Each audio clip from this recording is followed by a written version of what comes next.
वो बिहार सभी को याद है। जब मैं उस समय को याद करती हूँ तो मुझे महाभारत के धृतराष्ट्र का हस्तिनापुर याद आता है, जो बहुत बड़े वरिष्ठ और बहुत ही अनुभवी नेता रहे, बहुत ही अनुभवी राजा रहे, लेकिन वो अंधे थे। और उससे भी बड़ी बात है कि वो देखना भी नहीं चाहते थे, क्योंकि उन्हें हस्तिनापुर की चिंता नहीं बल्कि दुर्योधन की चिंता लगी रहती थी। जब इस धरती की बेटियां स्कूल जाने से डरती थी, जब सरकारी स्कूल के नाम पर सिर्फ टूटी फूटी दीवारें, जब शिक्षक वेतन के लिए दर बदर भटकते रहते थे, जब दोपहर का खाना नहीं मिलता था तो बच्चे भूखे पेट पढ़ने जाते थे और ज्यादातर तो जाते भी नहीं थे। जनता चिल्लाती रहती थी कि स्कूल में शिक्षक नहीं है तो कानों पे पट्टी। जनता रोती रहती थी कि बेटी पढ़ नहीं पा रही है तो आंखों पे पट्टी।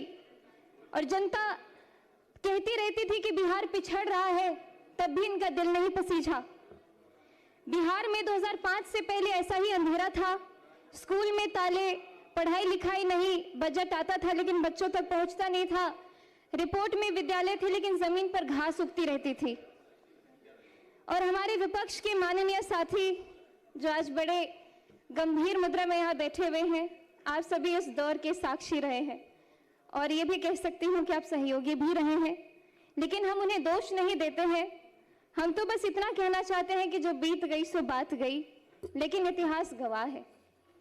भले ही बिहार की भोली भाली जनता वो दौर भूल जाए, लेकिन इतिहास कभी नहीं भूल सकती है, ना ही वो कभी माफ करेगी। 2005 में एक नवोदय हुआ, नया सूरज उगा। माननीय उपाध्यक्ष महोदय जी, 2005 में बिहार की जनता ने एक ऐतिहासिक फैसला किया और उस फैसले का नाम था नीतीश कुमार।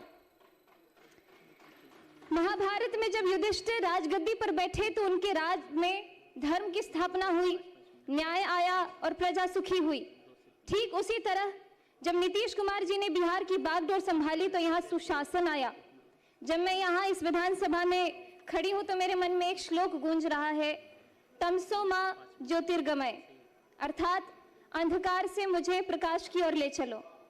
यही बिहार रहा है, अंधकार से प्रकाश की ओर, भय से आत्मविश्वास की ओर, अपमान से सम्मान की ओर और जंगल राज से सुशासन की ओर।